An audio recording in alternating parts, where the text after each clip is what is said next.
Ayan, good morning. Good morning, good morning. Magkape tayo. May binili akong kasaba doon sa sa Pilipino.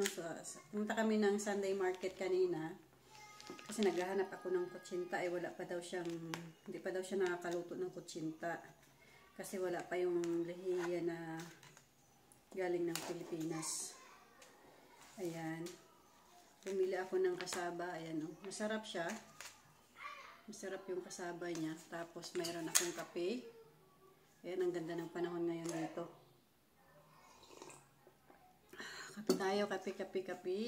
Bumili din ako ng konting pansit at saka lumpia. Ubos na yung lumpia. Inubos na ng dalawa kasi gusto nila yung crunchy. Gusto kasi nila yun kasi may siya crunchy. Ang ganda ng panahon ngayon dito. Sana bukas ganyan din. O, diba? Kasi may fun run bukas yung aking babae, yung aking anak. So, kailangan namin pumunta doon sa school niya.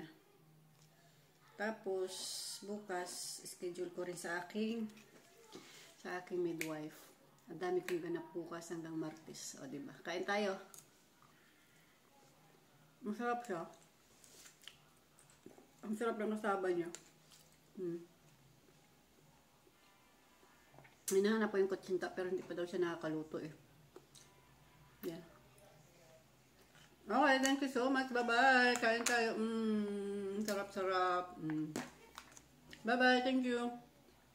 Happy Mother's Day pala sa lahat ng mga nanay. Happy Mother's Day po sa lahat.